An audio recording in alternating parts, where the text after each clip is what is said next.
Today on the podcast, Getting Wrecked by Jonah, Part 2. Well, hey everyone, welcome back to the Elmwood Midweek Bible Podcast, where our goal is to help you understand your Bibles and see how everything connects to Jesus. Now, we've been looking at the book of Jonah here on Sunday mornings, and we've done our best to recognize both in the sermons as well as in these podcasts that the book of Jonah is a hard book. And it's hard not because it's hard to understand, but it's hard because it challenges us in such significant ways. Now, in case you had sort of just forgotten about this, Matt and I are human beings, just like the rest of you. And so we wanted to take this episode and just share with you about how we've been sort of wrestling through and struggling through the book of Jonah personally, and about how God has been using the book to go to work on us. So I'll just go first, throw myself under the bus here. Just want to say at the outset of this conversation that even though Matt and I are the ones who are upfront communicating the book of Jonah, we do not have this figured out. So we just want to dismantle the notion right here at the beginning that we're speaking about Jonah from some sort of place of having mastered the book. In fact, the opposite is true, that we, like the rest of you, are sitting under the authority of God's word through the book of Jonah, and we are getting mastered by Jonah, and it's painful. One of the main themes that we have seen throughout the book of Jonah has been his twisted and really distorted and ugly view of Yahweh's application of justice and mercy. So to put that another way, Jonah wants Yahweh to be swift in his judgment on his enemies, but he also wants Yahweh to be swift in his mercy towards Jonah, and we see that in numerous different places throughout the book. And so what we see is kind of this picture of Jonah's hypocrisy, that he wants the mercy of God for himself. He wants the justice of God for other people. One of the ways that this has kind of been coming to light in my own life is this. We've got a stop sign at the end of our street. It's a three-way stop sign, just not very far at all, just one house up from us. That's a three-way stop sign at the corner by a park. And it's amazing to me the number of people that completely blow through the stop sign, who just kind of either slow down slightly and roll through it, or the people that just kind of tap the brakes, or the people that just don't even care and don't even pay attention to it at all. And if I'm honest with you, this is infuriating for me. There's so many children and so many parents that play at the park. There's so much street traffic, pedestrian traffic going across that street. My kids live nearby, and to see people just with a blatant disregard for something like a stop sign, just really, really angers me. And I think what this is kind of revealing about me as we've been going through the book of Jonah. Don't laugh, Matt. You know, I didn't expect Jonah to address your road rage. It's not I'm not in my car. It's other people in their car doing dumb things with their car. So maybe it's a kind of road rage.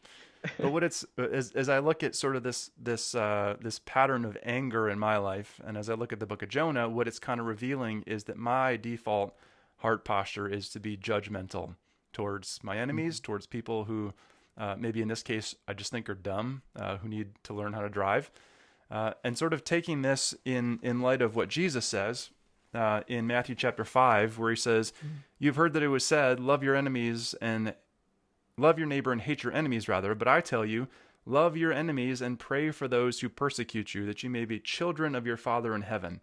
He causes his sun to rise on the evil and the good and sends rain on the righteous and the unrighteous. If you love those who love you, what reward will you get? Are not even the tax collectors doing that? And if you greet your own people, what are you doing more than others? Do not even the pagans do that?" And so just sort of wrestling through seeing my default disposition of judgmentalism towards people who I think are awful drivers, and then seeing what Jesus says about not just tolerating our enemies, but actually loving our enemies and praying for them, which means that we actually desire their good. We want what is good for them. And sort of what this whole book has kind of been revealing in me is that far too often, all I want for my enemies, like Jonah, is I want justice. I want there to be a police officer who's there, who can see it, who can pull him over, who can, not just give him a warning, but give him a hefty ticket. I want law for them. I don't often or pretty much ever desire their good. All I want is that they get what is fair. And the question that it's kind of been forcing me to wrestle with is, okay, John, where would you be if God only gave you what is fair? And Hmm. that's a scary question to think through. So Jonah in me has been kind of revealing that area Hmm. of hypocrisy. And I'm Hmm. really just at the stage of being able to recognize it for what it is. I don't really know what to do about it. So I'm in process just like the rest of you. So Hmm. that's Hmm. me. Matt, it's your turn. That's good. I kind of think Jonah does similar things in people. So I feel like what he's doing in me is similar to kind of what he's doing with you, but mine doesn't have to do with anger towards drivers. You had made a statement in preparing for this past week's sermon to me, and it was a line that I used, and I thought it was wise, and it was we like the mercy when it's for Mm-hmm. us, and we like judgment for other people, right? And then the way that I Yeah. put it in the sermon was, but I can't lose sight, like we can't become blind to the Yeah. judgment that we deserve and the mercy that Right. God desires to show to others. And Mm-hmm. so I think the way that Jonah has been working on me, God needs to use it to continue to work on me, is to kind of find the balance there, Yeah. right? But between God's mercy and judgment, or maybe not even the balance, but the fullest expression of both of them, and what it means to embody a desire for both of them as a follower of Jesus. I think in today's polarized world, there's a lot of teams, and there's a lot of different groups and categories. And when people are labeled as being on that other team or on that other group of category, I think that we start to just kind of feel like that group is the one that deserves judgment. You know what I mean? Mm-hmm. It's kind of like Jonah looking at the Ninevites, right? They're the other group, but God desires to show them mercy. And just like you turned to Matthew, I didn't know you were going to go there. I picked a Matthew passage too to think about. And it was this when Jesus says, it's chapter 9, verse 36. When he saw the crowds, he had compassion on them because Mm-hmm. they were harassed and helpless like sheep without a shepherd. Now, surely when Jesus is looking at these people, right, many of them are sinners. They're all sinners in some capacity, Mm-hmm. right? Some more or less, and all of them are more or less deserving, as you put it, of the penalty of the law. But when Jesus Mm-hmm. looks at them, his first reaction Yeah. is to have compassion on them. And so it Mm-hmm. kind of leads me to have two questions as I try to like embody and reflect the mercy and justice of God. It's just, am I appropriately broken about the judgment that I deserve? Mm-hmm. Right? Have I gotten to a place where I'm not giving myself a free pass, or I'm not living in self-righteousness, but am I broken and coming from a place of humility? Because I think we need to start there if we're going to address any Right. sin, any brokenness. And then the second question is, am I appropriately compassionate on others who are just as broken as I am?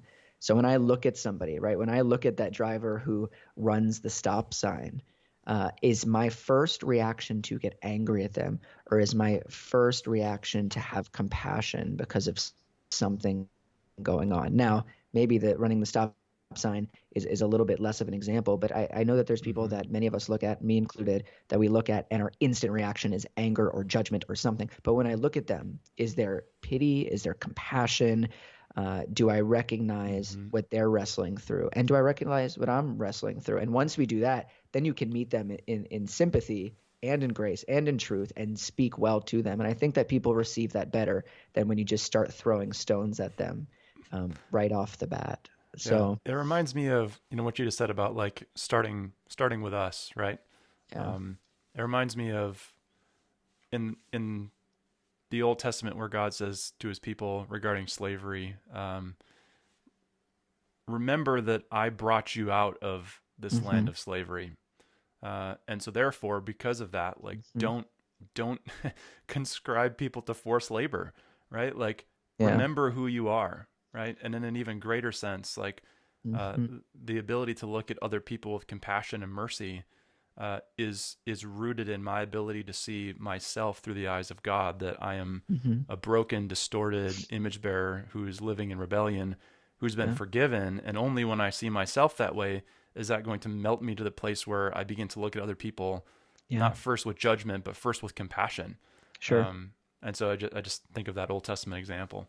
That's a good one. Yeah. Yeah. There's something to be said there about, I think, when we start acting inappropriately with regard to either the mercy or justice of God, I think that we have lost sight of who God is first and foremost, and then who we and others are in light of that. So there's kind of a lot, we get a little self-absorbed, and then we lose sight and perspective, and obviously we start walking in foolish ways. But I'm curious, for everyone that's watching this, what have been the ways that God has been working on you through the book of Jonah? Like, we want to know. We would love if you would either comment on whatever medium you're watching this through, but we want to know. We want to know what God is doing, and I know He's doing something in each and every one of us if we press into it and really think about it. So let me encourage you. And if you don't want to spill all your stuff all over Facebook or YouTube, you can just email john@elmwoodchurch.org or matt@elmwoodchurch.org if you don't want to sort of leave all your dirty laundry out there for everybody else to see. Yeah. But we're doing this in community, and so we know that God's working on all of us together. So we want you to know we're not perfect. God's working on us through this book, and we hope that He's working on you too. It says that His word accomplishes what He wants it to. And so I think He's doing some really awesome things through this book. So we've enjoyed having you join us through Jonah. We have one more week of sermons on Jonah, so we should be doing one more podcast on that. And then, John, what are we jumping into next after that? Philemon. Everyone's going to think that's really how we say it. At least with Habakkuk, there's some ambiguity of whether people call it Habakkuk or Habakkuk, but nobody calls it Philemon. That's just me being a fool. It literally reminds me of Pokemon when you say that. Anyways, thanks for joining us. Feel free to like, share, and subscribe. We will see you all next week.